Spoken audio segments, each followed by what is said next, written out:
Illustration number 40 और illustration number 41 important illustration हैं दोनों की दोनों। तो सबसे पहले पढ़ते हैं इलस्ट्रेशन नंबर 40 को। The LR company shows fixed expenses of rupees 12,150। LR company के कह रहा है कि जो फिक्स्ड एक्सपेंसेस हैं वो 12,150 हैं। MS ratio 25%। जो MS रेशो थी कंपनी की वो 25% थी। CM ratio 30% for 1 month operations. और जो कंट्रीब्यूशन मार्जिन रेशो थी वो 30% थी महीने की। फिक्स्ड एक्सपेंसेस 12,150 हैं। MS रेशो जो है वो 25% है और कंट्रीब्यूशन मार्जिन रेशो जो है वो 30% है। MS रेशो स्टूडेंट्स ने दिया 25%, यानी 25% सेल सेक्रीफाइस की जा सकती है, तो बाकी 75% that is break even. CM ratio 30% है, तो बाकी 70% स्टूडेंट्स वो वेरिएबल कास्ट है। करना क्या है, ब्रेक इवन पॉइंट रुपीज़ में यानी सेल निकाल के देनी है, एक्चुअल सेल महीने की सेल निकाल के देनी है, प्रॉफिट फॉर द मंथ, और साथ ही कहता है महीने का प्रॉफिट निकाल के देना है। डेली स्टूडेंट्स ये 3 रिक्वायरमेंट्स हैं उसकी, actual sale, break even sale और प्रॉफिट। यहाँ पे स्टूडेंट्स सबसे पहले हम फाइंड आउट करते हैं ब्रेक इवन सेल को। लें जी, ब्रेक इवन सेल के साथ ही बराबर डाल के मैं फार्मूला दर्ज करता हूँ, fixed cost divided by CM ratio. Fixed cost को स्टूडेंट CM रेशो के साथ डिवाइड कर देंगे तो हमारे पास ब्रेक इवन आ जाएगा 12,150 और इसका बटा 0.30%। मैंने ख़त्म कर दिया 100 के साथ तकसीम करके। लें जी, इसको हल करते हैं। 12,150 इसको तकसीम कर दें 0.3 के साथ, तो ये स्टूडेंट्स मेरे पास आ रहा है 40,500।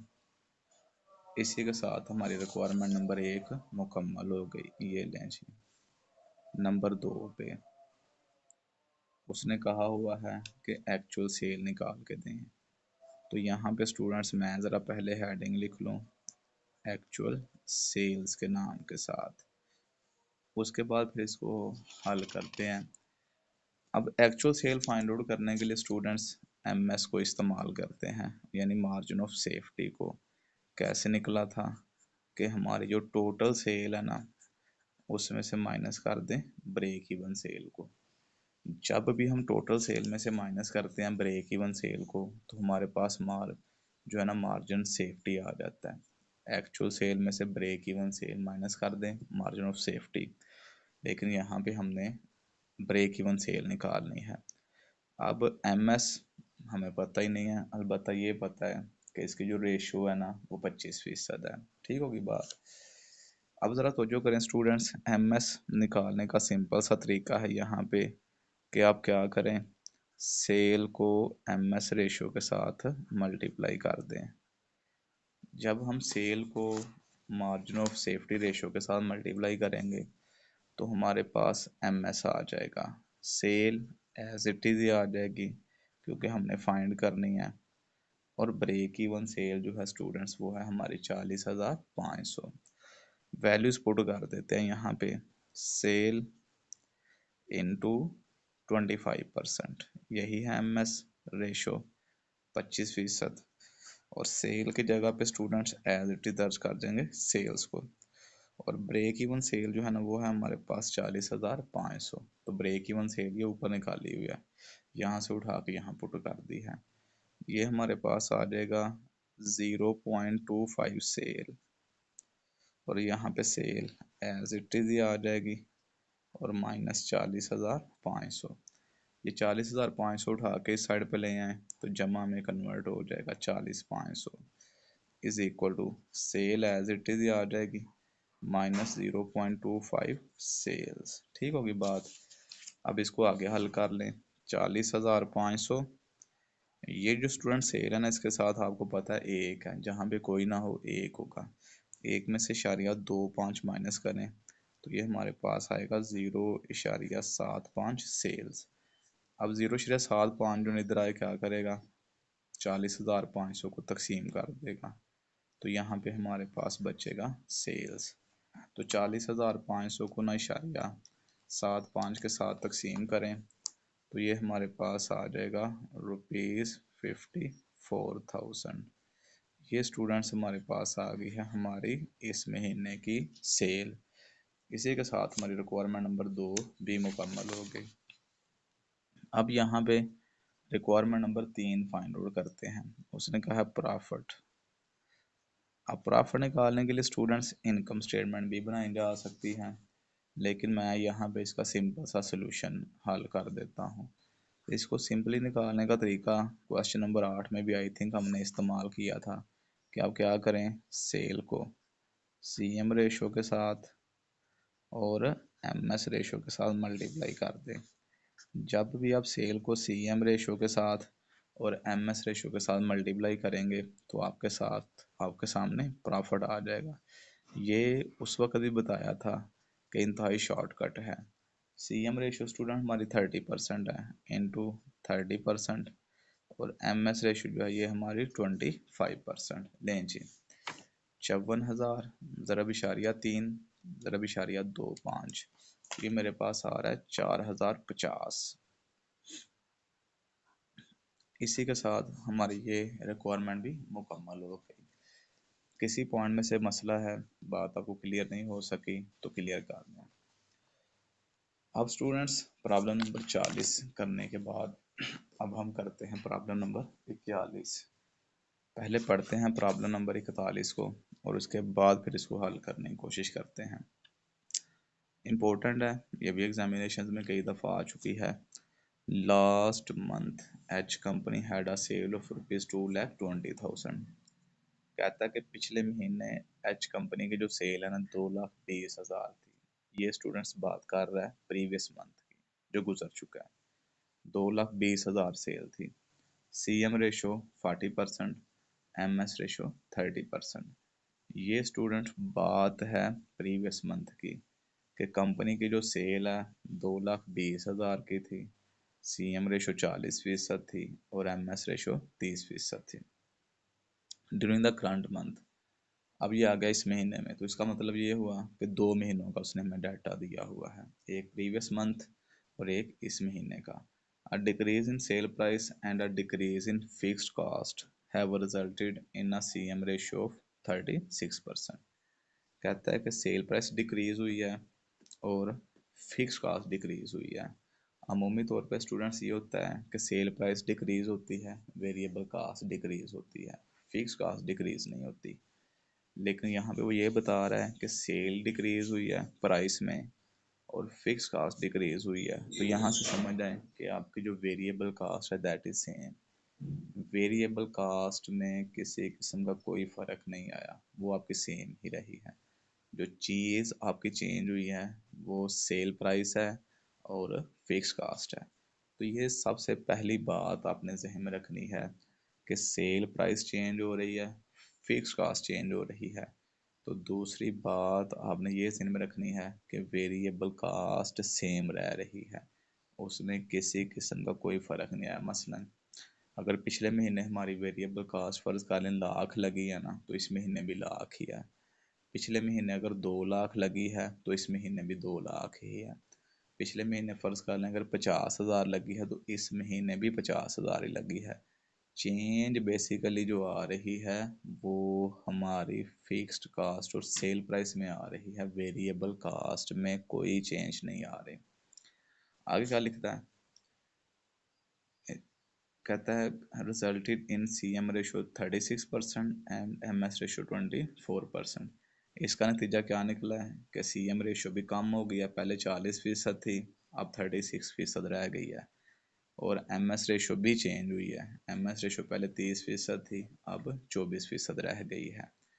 तो पिछले महीने सेल प्राइस और जो फिक्स कास्ट थी ना, इस महीने में दोनों चेंज हो गई हैं, जिसकी वजह से हमारा CM भी चेंज हो गया है और हमारा MS भी चेंज हो गया है। अब करना क्या है, अमाउंट सेल डिक्रीज, जो आपकी सेल डिक्रीज हुई है ना स्टूडेंट्स, वो निकाल के देनी है।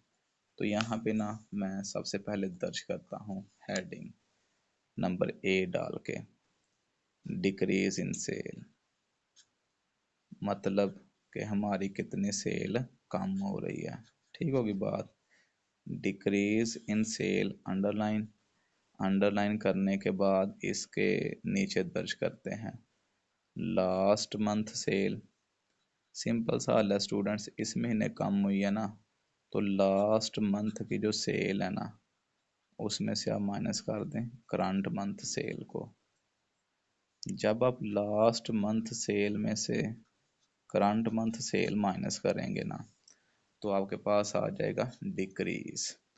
तो लास्ट मंथ की स्टूडेंट जो हमारे पास सेल थी ना, वो 2,20,000 थी, लेकिन करंट मंथ की तो हमारे पास सेल ही नहीं है। तो इसका मतलब ये हुआ कि मौजूदा मंथ की सेल जो है ना, वो हमें निकालनी पड़ेगी।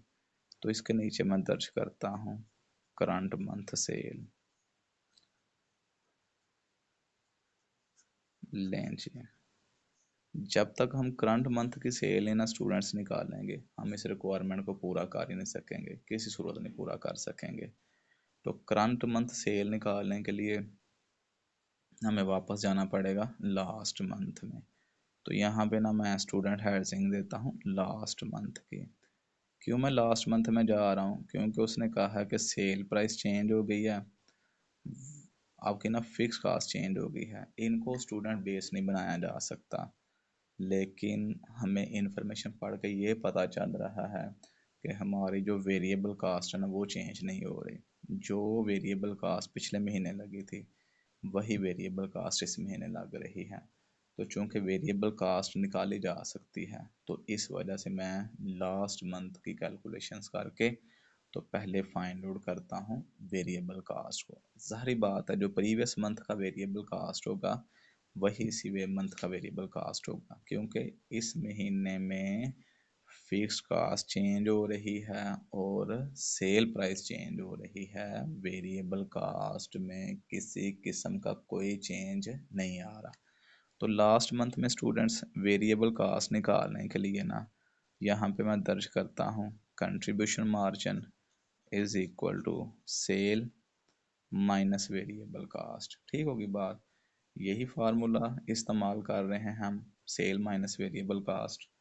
तो कंट्रीब्यूशन मार्जिन निकालने के लिए ना स्टूडेंट्स, जो प्रीवियस मंथ सेल है 2,20,000, इसको प्रीवियस मंथ का जो CM रेशो है 40% मल्टीप्लाई कर देते हैं।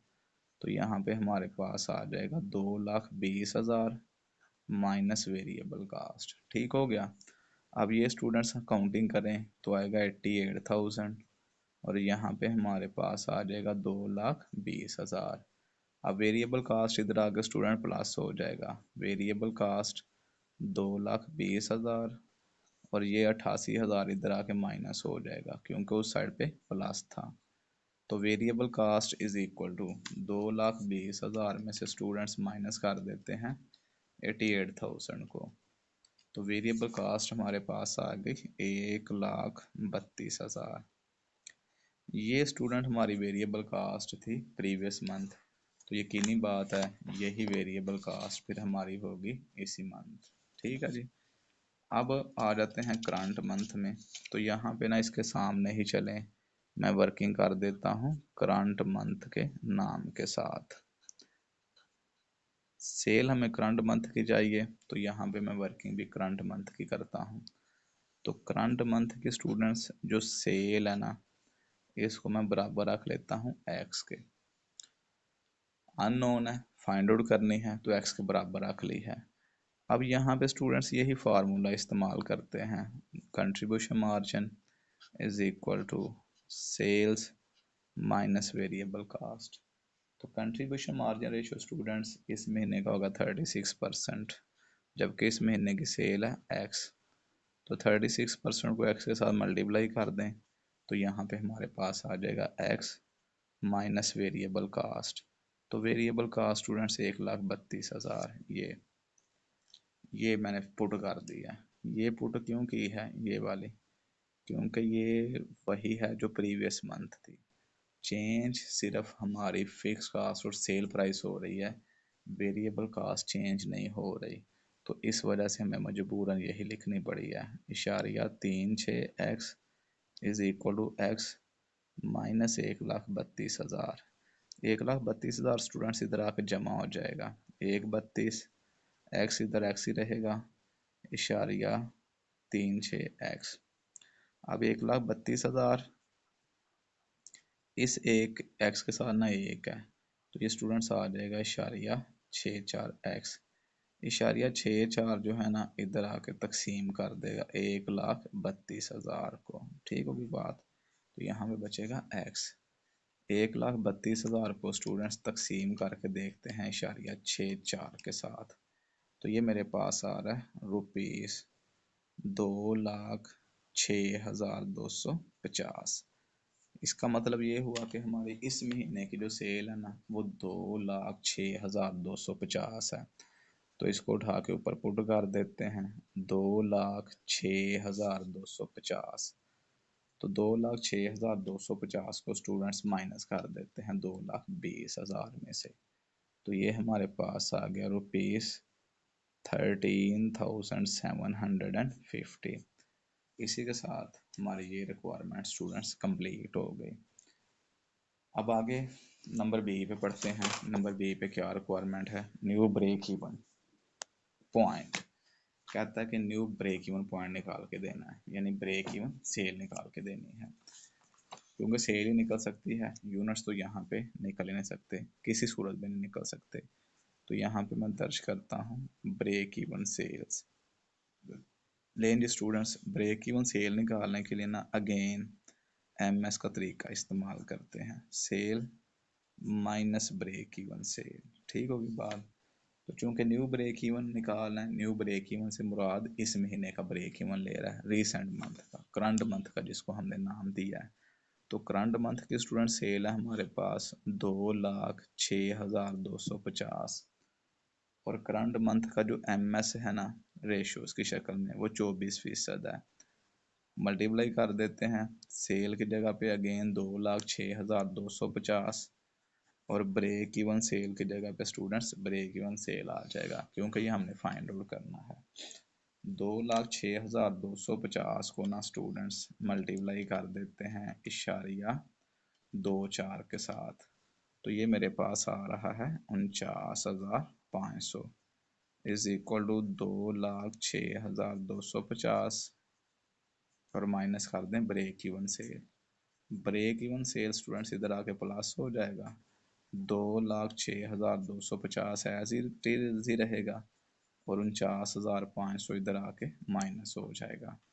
2,06,250 में से स्टूडेंट्स माइनस कर दें 49,500, तो बाकी हमारे पास ब्रेक इवन आ जाएगा 1,56,750। इसी के साथ स्टूडेंट्स हमारा रिक्वायरमेंट नंबर 2 भी कंप्लीट हो गया। रिक्वायरमेंट नंबर 2 कंप्लीट करने के बाद अब हम चलते हैं रिक्वायरमेंट नंबर 3 की तरफ। Profit in the current month, कहता है कि इस महीने का नफ़ा निकाल के देना है रिक्वायरमेंट नंबर 3 में। तो यहाँ पे स्टूडेंट्स पहले हेडिंग दर्ज करते हैं रिक्वायरमेंट C के नाम के साथ, प्रॉफिट।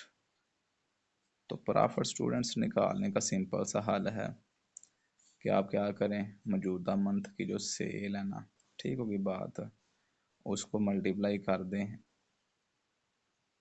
CM रेशो के साथ और उसको मल्टीप्लाई कर दें कंट्रीब्यूशन मार्जिन रेशो के साथ। शॉर्टकट इस्तेमाल कर लेते हैं।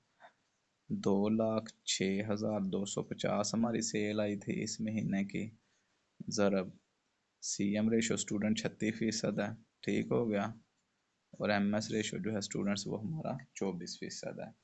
अब इन तीनों को मल्टीप्लाई कर देते हैं और मल्टीप्लाई करके देखते हैं किसके बराबर आता है।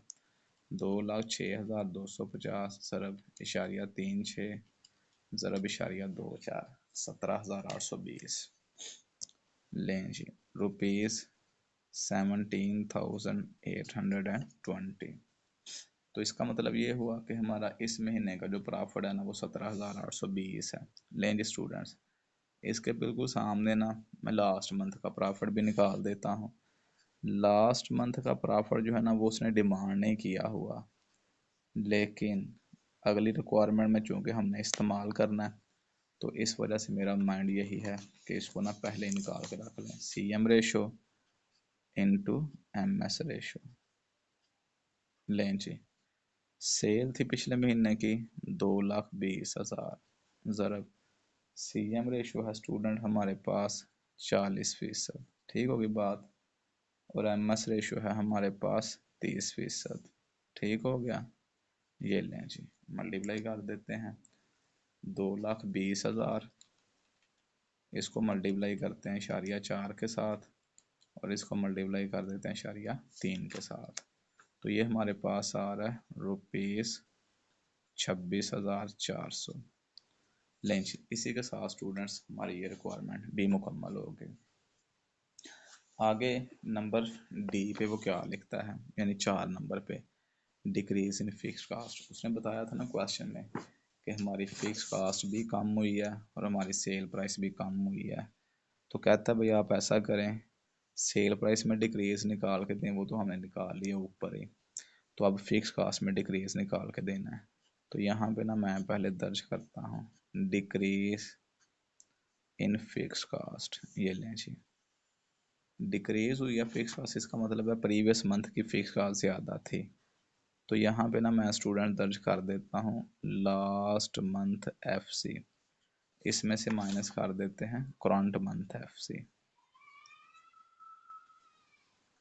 अब स्टूडेंट्स फॉर्चुनेटली ना हमारे पास दोनों महीनों की नहीं है, ना तो फिक्स कास्ट हमारे पास पिछले महीने की है और ना ही फिक्स कास्ट हमारे पास इस महीने की है, तो दोनों महीनों की हमें निकालनी पड़ेगी। अब दोनों महीनों की स्टूडेंट फिक्स कास्ट निकालने के लिए ना यहाँ पे मैं हेडिंग दे देता हूँ फिक्स्ड कास्ट के नाम के साथ। ये लें जी, फिक्स्ड कास्ट। ये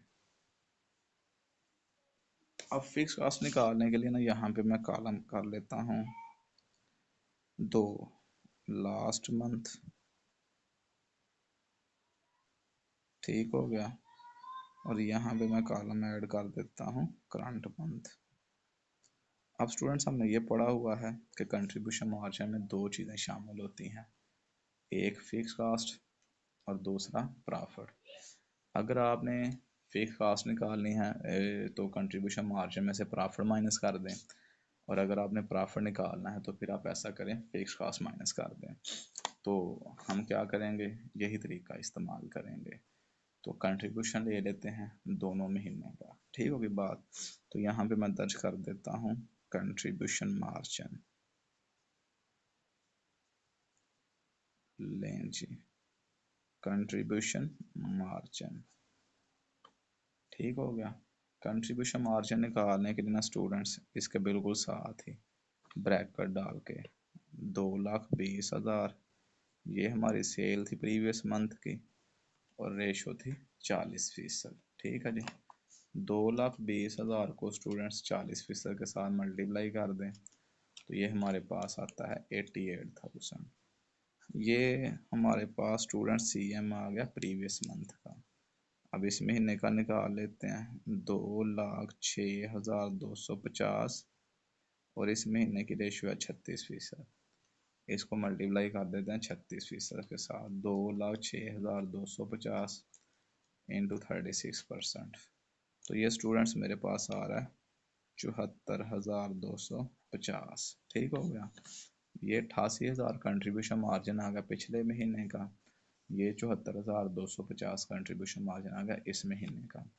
अब इसमें से लेस कर देते हैं प्रॉफिट, दोनों महीनों के स्टूडेंट्स हमने निकाल के रखे हैं, ये प्रीवियस मंथ का है, ये करंट मंथ का है, तो यहाँ पे आ गया 26,400, और यहाँ पे हमारे पास आ गया 17,820 लाइन इसके नीचे, और ये हमारे पास आंसर आ गया फिक्स्ड कास्ट का, ठीक होगी बात।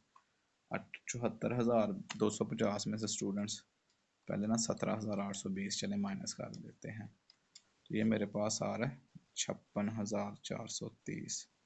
ये स्टूडेंट्स हमारी करंट मंथ की फिक्स कास्ट है, इसको उठा के यहाँ पे 56,430, ठीक होगी बात, 88,000 माइनस 26,400, 61,600। ये हमारी प्रीवियस मंथ आ गई 61,600। ठीक होगी बात। 61,600 में से स्टूडेंट्स 56,430 माइनस कर दें तो बाकी हमारे पास बचता है 5,170 रुपये। इसका मतलब ये हुआ कि प्रीवियस मंथ की निस्बत इस महीने हमारी जो फिक्स कास्ट में कमी आ रही है वो 5,170 रुपये है। इसी के साथ स्टूडेंट्स हमारी ये एक्सरसाइज भी मुकम्मल हो गई। कोई पॉइंट है, कोई बात आपको क्लियर नहीं हो सकी तो इसको क्लियर कर लें। कल हम स्टूडेंट्स मिक्स का, मैंने प्रोडक्ट मिक्स जब देता है तो उसका ब्रेक इवन किस तरह से निकालना है, बल्कि ये एक मैं और इलस्ट्रेशन आपको करवा देता हूँ 44। इस किस्म की भी इलस्ट्रेशन आ सकती है। तो कल मैं फिर आपको मिक्स का ब्रेक इवन निकालना सिखाऊंगा और साथ इसमें से देखूंगा कि कोई और एक दो इलस्ट्रेशन आगे से 44 के बाद से कोई इम्पोर्टेंट नज़र आई तो वो फिर मैं आपको साथ करवा दूंगा। लें जी। J Enterprises distributes a single product whose selling price is ₹16। J Enterprises students कहता है जो प्रोडक्ट बेचते हैं ना वो 16 रुपये की बेचते हैं, तो ये सेल प्राइस आ गई। whose variable expenses ₹11 per unit, जिसका कहता है वेरिएबल एक्सपेंसेस जो है ना वो 11 रुपये थे एक पीस के। The company's fixed expenses are ₹16,000 per month, और कंपनी के जो फिक्स्ड एक्सपेंसेस है ना वो महीने के 16,000 हैं। Prepare a profit graph for the company's up to sale level of 4,000 units. कहता है कि आपने प्रॉफिट का ग्राफ तैयार करके देना है 4,000 यूनिट्स का। अब स्टूडेंट्स हम प्रॉफिट का ग्राफ तो नहीं तैयार करेंगे 4,000 यूनिट्स का, क्योंकि मैंने आपको बता दिया था कि ग्राफ वाले क्वेश्चन जो है ना नॉर्मली एग्जामिनेशन में नहीं आते। ठीक होगी बात। तो मैं इस ना इलस्ट्रेशन को यूँ मोल्ड करता हूँ कि ब्रेक इवन निकाल के दें इक्वेशन की मदद से। एक तो हमें पढ़ा ना फार्मूला, इक्वेशन की मदद से वो कह देता है जी ब्रेक इवन निकाल के दें, तो वो किस तरह से निकालना चाहेगा। ठीक होगी बात। तो यहाँ पे स्टूडेंट्स मैं दर्ज करता हूँ इलस्ट्रेशन नंबर 44 इक्वेशन की मदद से। लें जी स्टूडेंट्स, हमने निकालना है ब्रेक इवन।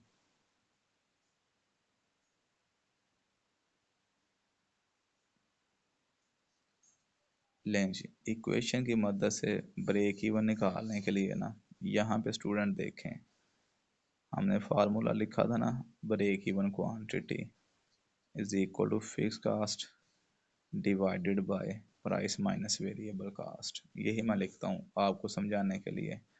ये जो प्राइस माइनस वेरिएबल कास्ट है ना, ये स्टूडेंट फिक्स कास्ट को डिवाइड कर रहा है। इसको इस साइड पे शिफ्ट कर दें तो इधर आके मल्टीप्लाई होगा, तो ये हमारे पास बन जाएगा price minus variable cost is equal to fix cost. ये स्टूडेंट्स हमारे पास आ गई है इक्वेशन, वो इसी को कह रहा है, ये इक्वेशन है कि ये इस्तेमाल करें और फाइंड आउट करें ब्रेक इवन को।